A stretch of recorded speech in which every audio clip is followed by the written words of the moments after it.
kecurigaan itu wajar, sebagai seorang suami wajar. Tentunya ada faktor-faktor, ada indikator-indikator yang mendasari itu. Assalamualaikum warahmatullahi wabarakatuh. Selamat siang teman-teman sekalian. Sudah sabar menunggu.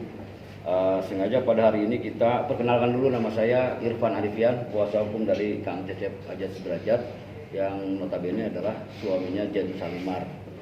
Oke ya. Sama ya satu lagi ada kuasa hukumnya, ada dua, Heri Wijaya. Ya kebetulan dia nggak bisa hadir, ada halangan. Jadi teman-teman sekalian, pada hari ini sengaja kita lakukan press con untuk menjawab terkait somasi secara terbuka dari pihak Jen Salimar yang notabene istri dari klien kami, Kang Cecep Ajat Sudrajat, beberapa hari yang lalu.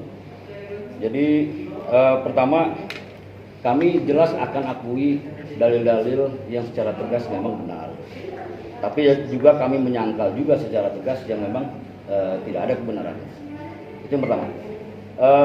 Yang kedua, poin yang ingin saya sampaikan dalam kesempatan ini adalah, pertama, klien kami ini, Kang Cecep Ajat Sudrajat, adalah jelas masih berstatus sebagai suami dari Jen Salimar. Ya, mereka nikah secara resmi pada bulan Februari 2020. Ya, sampai saat ini belum ada putusan pengadilan yang menyatakan mereka sudah putus ingkrah, mempunyai kekuatan hukum tetap, cerai, yang dibuktikan dengan akta cerai. Nah, artinya mereka masih terikat sebagai suami dan istri, sebagaimana yang diatur dalam Undang-Undang Perkawinan Nomor 1 Tahun 74. Itu clear ya. Jadi kalau saya klarifikasi, wajar beliau masih sebagai status suami mencari keberadaan istrinya di mana. Sangat wajar. Siapapun suaminya ketika istrinya tidak ada di rumah pasti dicari. Jadi tidak ada alasan, apalagi beliau mengizinkan suatu pekerjaan yang sepanjang itu adalah sangat positif, gitu ya. Itu yang pertama. Yang kedua, kita mengklarifikasi soal kecurigaan yang memang didalilkan oleh pihak Jen Salimar, bahwa belakangan beberapa hari ke belakang ini, kecurigaan itu wajar, sebagai seorang suami wajar. Tentunya ada faktor-faktor, ada indikator-indikator yang mendasari itu. Ya, tidak ada dasar. Artinya ada faktor kausalitas, sebab musabab. Pertama, saya sampaikan bahwa pada tanggal 15 November nih ya, pertengahan bulan November lah kira-kira, itu Jen Salimar mohon izin kepada beliau, ya, kepada suaminya, untuk terlibat sebagai tim sukses salah satu pasangan calon wali kota Tangerang, kan begitu. Beliau mengizinkan, bahkan beliau mengantar, sebagai seorang suami mengantar, ya, keberangkatan dari Bandung ke Jakarta. Ya, setelah itu beliau balik lagi ke Bandung, ya, karena ada tugas-tugas lain sebagai seorang suami. Artinya jelas di situ ya, kedudukan beliau juga mengizinkan dan mengantarkan, dan komunikasi beliau baik-baik saja, nggak ada masalah, gitu loh. Kemudian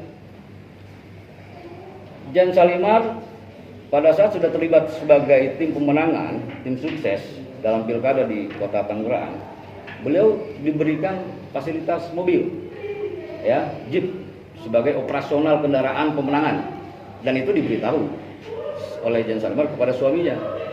Artinya beliau secara etika memberitahu awalnya, ya kan. Nah, tapi wajar juga sebagai suami itu pinjaman operasional dari siapa? Nah, akhirnya dia menjawab, pinjaman dari ibu calon wali kota. Adik dari ibu calon wali kota, kan begitu. Nah, tentunya beliau juga kan membuka komunikasi dengan si ibu calon wali kota tersebut. Faktanya ibu wali kota tersebut setelah dikonfrontir tidak tahu mobil tersebut milik siapa. Oke, itu kecurigaan wajar ya sebagai seorang suami. Nah, kemudian saya jawab lagi, sepanjang pertengahan November 2020 sampai tanggal 5 Desember 2020, ya kurang lebih 3 minggu tuh ya, klien kami dengan Jen masih komunikasi aktif. Tapi puncaknya pada tanggal 5 Desember di pagi hari masih komunikasi, masih video call komunikasinya. kira-kira jam 7 jam 8 pagi lah. Tapi menjelang sore hari ke malam hari ini sudah putus komunikasi. Ditelepon tidak diangkat, dihubungi melalui media sosial juga tidak dihiraukan juga. Akhirnya klien kami tidak berhenti di situ. Sebagai seorang suami wajar toh khawatir, ya kan? Ada apa dan di mana keberadaannya? Beliau akhirnya menyusul ke Tangerang, ya kan, untuk mencari tahu informasi dan keberadaannya. Sampai di Tangerang di tanggal 5 Desember sore hari menjelang malam ya, beliau tidak ditanggapi. Lantas beberapa jam kemudian ditanggapi, setelah share lokasi ditanggapi, saya lagi sedang bersama calon ibu wali kota dan di sini pun situasi kondisinya kredit, katanya. Tidur pun berdempetan, itu alasannya.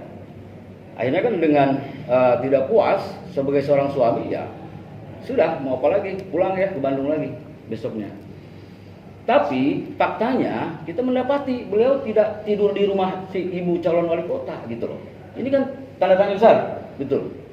Nah itu ya, jadi praduga kita muncul di situ, wajar sebagai seorang suami. Nah, dan kita menjadi bagian untuk memperbaiki itu. Ya, tidak bertugas di situ. Artinya setelah kita dalami lagi, dia pun sebetulnya tidak terlibat lebih jauh dengan tugas-tugas yang tupoksinya dari si ibu calon wali kota tersebut. Jadi intinya ini juga menjadi sebuah kecurigaan sangat wajar gitu. Diberikan fasilitas, katanya tidur di rumah ibu calon wali kota, faktanya nggak di sana, dan tugas dan fungsi pokoknya juga tidak itu gitu. Dia hanya ditugaskan menemani bersepeda gitu loh. Tapi dia biaskan dia diberikan tugas memberikan uang saksi dan lain sebagainya. Artinya sudah kabur kemana-mana. Oke ya. Kemudian tentang ucapan talak yang telah disampaikan oleh pihak kubu Jan Salimah.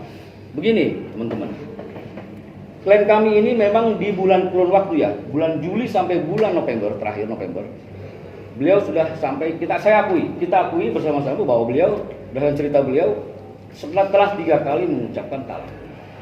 Ya, talak itu memang domainnya ada di seorang laki-laki atau imam kepada istrinya. Nah, kemudian itu bulan Juli pertama beliau mengucapkan talak. Juli ya, pertengahan tahun. Nah, kemudian setelah itu sampai ketiga kalinya terakhir di bulan November. Talak ketiga. Artinya kalau dalam hukum Islam ini udah talak bain kubro. Ya, di mana seorang laki dan perempuan sudah tidak boleh lagi menggauli istrinya, begitupun istrinya, kecuali dia ijab kabul lagi dan dihadapkan 2 orang saksi. Tapi faktanya enggak. Sejak dia mengucapkan talak pertama pun, ya, pihak Jan Salimah masih juga bertahan di Bandung dan masih dalam satu atap dan masih menjalankan hubungan layaknya suami istri. Bisa dibayangkan. Dengan alasan katanya tidak enak dengan keluarga kalau langsung cabut, ya kan? Ini nggak masuk akal gitu loh. Ya kalau sudah talak ya pisah ranjang namanya, baru kemudian gugat cerai gitu loh. Ini kita mau luruskan. Jadi akhirnya sampai pada tanggal 5 Desember beliau kejar ke Tangerang itu pun itu masih dalam kerangka suami istri. Karena sepanjang ada 3 talak ini dia masih seakan-akan tidak ada terjadi apa-apa. Ini kita informasikan kepada masyarakat luas bahwa klien kami dasar ceritanya begitu. Nah maka dari itu ya kalau dia ingin menggugat cerai ya gugat cerai aja, jangan terlalu diomong-omong gitu loh. Karena kapasitas beliau tanggal 5 Desember itu kalau dikaitkan dengan soal talak, beliau sudah normal lagi sebagai suami istri gitu loh, saling mengasihi, saling menyayangi gitu loh kan, seperti itu kawan-kawan. Nah kemudian yang terakhir ya soal gugat cerai.